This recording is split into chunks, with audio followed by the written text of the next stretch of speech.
the was launched.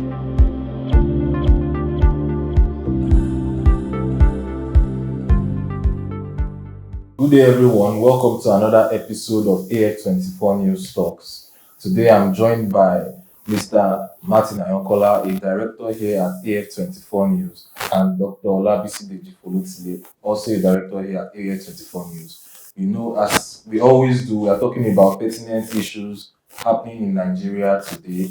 And in this episode, we are going to be talking about is a more positive note, so to speak. Nigeria recently made a little bit of money from selling gold, raw gold sales at the London Bullion Market Association. And it was the Minister of Solid Minerals that let us know this on Sunday this week. So we want to talk about the implications of that addition to our portfolio as a country, and what that does for us, whether on the at the reserves, and what it also does for us, how that can affect us as everyday Nigerians. So, starting from Mr. Ayokola, what do you think about the news in general? Yeah, I think it's a good development. It's positive. We need to develop other sources of revenue apart from crude oil. So it's good that we are actually developing the area. We've been mining all those things in Nigeria for a long time. The only thing is that there has not been accountability. But I think now we are starting to have accountability. Let's see here. So because I know they mine gold all over the place, in the southwest, in the north, but there has not been accountability. So it's good that government is going there to clean up the sector. But be that as it may, I think we are just starting. We are still looking at whether government will do it sustainably or not. So we hope that whatever they are doing will be sustainable, or will be sustained rather. Well, I want to ask about the larger picture now, Dr. Deji.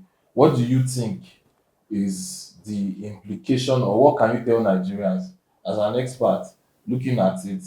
What usually, when a country is able to diversify, how does that trickle down to us? Because that's what everybody really cares about. Yeah, you are right. It's not about what to make as a country, especially for us in Nigeria, where don't forget that we had a large income revenue from our oil deposits, which has not really affected the ordinary Nigerians, even as of today. If you look at the kind of money we make from crude and the kind of development that we still have now, you just wonder how that money has really translated. It's like it's being made in personal pockets, so to say. So really, you are right. Many Nigerians are just wondering how this will affect the price of fish and yam, like people will say, how this will translate into better hospitals, schools, different infrastructural developments for the country. Let me say that, like my colleague here has stated, it's good news, and it's obvious that Nigerians are even eager and excited about new sources of revenue. But it's not going to be good news if at the end of the day we only hear about these things. Personally, for me, why I feel excited is because before, the argument was whether a state should be controlling gold deposits. Under previous governments, with length of Zamfara, for example, so to say, controlling mining, and people were wondering that should be a natural resource belonging to the entire nation and shouldn't be controlled by a state. But now we know that whatever we are getting is being controlled by the national, the federation, and that the income or revenue is coming to the federal purse. But beyond that, we are just starting. But I think we have huge deposits of gold. Some people put it at $45 billion. And the two states that are richest in these deposits are Zamfara and Edo states. There are other states in the southwest also that where they can find gold. But long and short of what I'm saying is that if any revenue, any development that does not trickle down to people's lives is not development. Any revenue that government makes that we cannot feel, that the people cannot feel, that cannot translate into positives in the lives of the populace is nothing. So it's not just about making money from gold or increasing our expectations of what we can get from this mineral resource. Is about making it count in the life of the Nigerian people, because at the end of the day, that is what really matters. Well, it's a good point, and even earlier we had Mr. Yankola mentioning that really it's not even about just this; is about the follow through and how far we can take it. Because if we look at in August 2020, the then governor Matawali Zamfara State took some gold bars to President Buhari that we are making were mining gold and it's now like in substantial amounts. And we had the next 3 4 years happen to Nigeria the way it did, with the reserves depleted and the income of the country falling, the GDP falling. So essentially, I want to just ask, what is your prediction based on history, or what do you think is? Do you think this is premature to celebrate, or? Yeah, I think it's premature to celebrate. Right. Let me just say, African countries have a history of being unable to manage their revenues from natural resources. For instance, Ghana has gold and it produces oil, but Ghana is still poor. Nigeria has oil, has been producing oil since 1958, but it's still very poor. So that you have natural resources doesn't mean that you are going to prosper if you don't add value to those natural resources. Look at Nigeria. We started producing in 1958. Government built 4 refineries with 445,000 barrels per day capacity. For decades, they have not worked. In Ajakuta, we have a gigantic steel plant there. We have iron ore and Anitakwe there. Now, there are people working in Ajakuta and other places who have not been doing anything for years and they get promoted. That's the kind of country we run. Ditto for the refineries too. So I think in Africa, we need to show more accountability and we need to be much more serious-minded. There's no reason why Nigeria should have not been the country that was supplying petroleum products to the whole of West Africa if we had got our ass right from the beginning. Now, I think Dangote is trying to do that. But the challenge is that we need to be serious. There should be accountability. People should do the right things. People in government should know that they are there. They are servants of the people. So they are there to serve the people. They shouldn't see themselves as masters of the people. Recently, I saw the finance minister of India riding on a train. Was on the train ride. I mean, she was standing inside the train. So you wonder, here, do you even think of any minister standing in the bus? Even staying with the masses. Even staying exactly. So because there is something in us that makes us feel that once we are in government, we have become a special people. We are superior to the people outside. So I think we need to change all that. We need to understand that when we're in government, we are there to serve the people and to use the resources to better the society, not to better our own life, but to better the lives of everybody in the country. I think that is what is important. Well, let's say, okay, let's look at a best case scenario for what this could mean. what can you paint a picture for us, Dr. Debose? What will it be like if, for instance, we have solid minerals up and running? We heard of the Naja steel mill that we have, that basically it has never produced anything, and yet people get promoted. What do you think should be done in those key areas?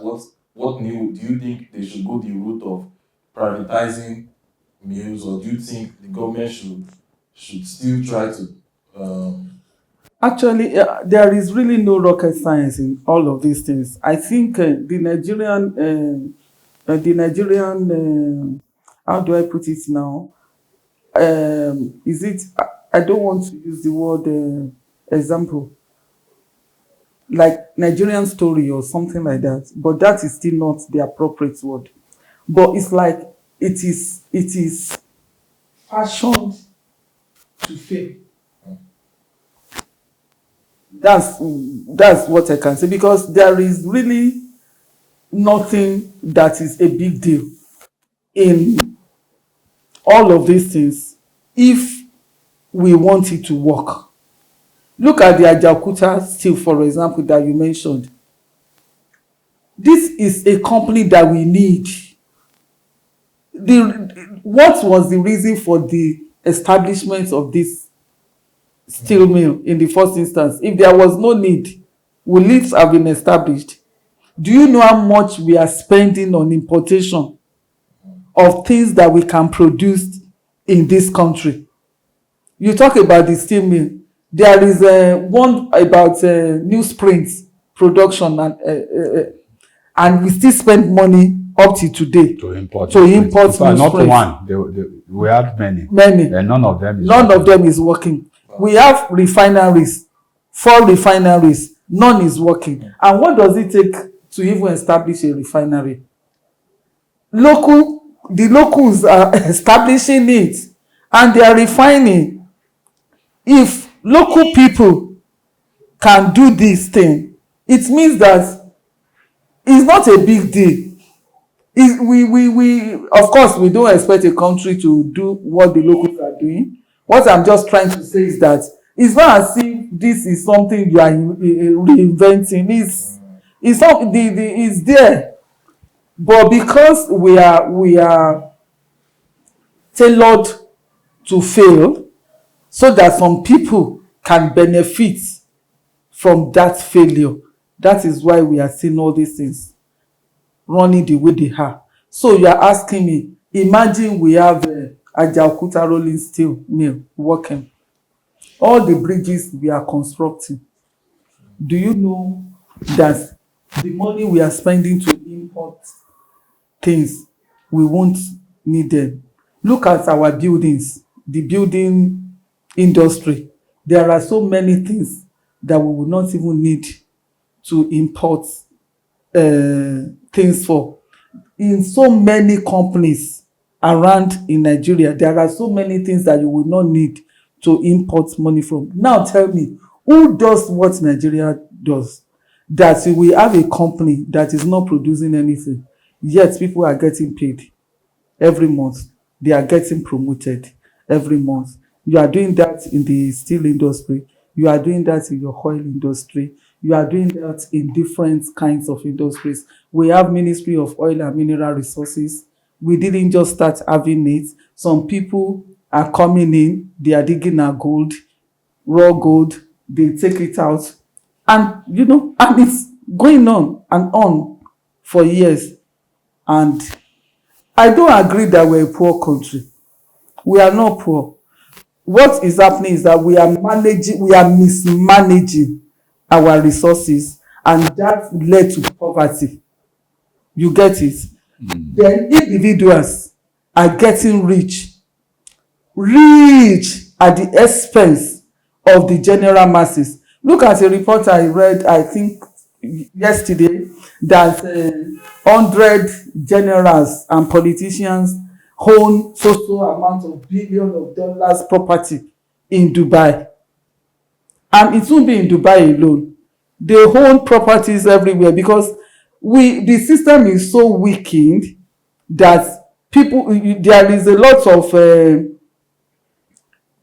how do you call it, areas where leakages, the system is weak, they allow for leakages, they allow government money that should have been meant for the generality of the people to flow into personal Okay. pockets, and because of that the development on the general note is hindered, while individuals are enjoying and milking the resources of the country. So if we want to be serious, these are the things that we should reverse.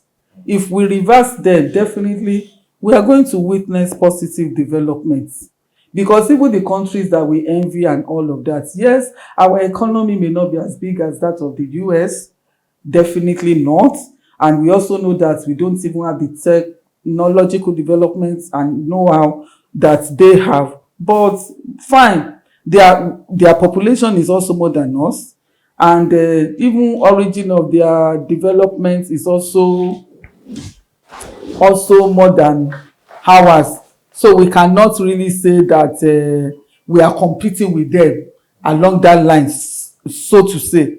However, if we manage what we have, I think we can develop at a far better pace than what we are seeing now. Well, what do you think about it as the audience? What do you think about um, the the is it positive news? Is it same old, same old? Do you also think have any suggestions for how things can get better or any comments whatsoever? Let us know in the comment section. Don't forget to follow AF24 News Stories on YouTube and our social media platforms. We're on every social media platform you can think of. We are also on www.af24news.com, where you can find news updates from around the world every single day. So, thank you very much for joining us again today. Have a wonderful week and see you next time.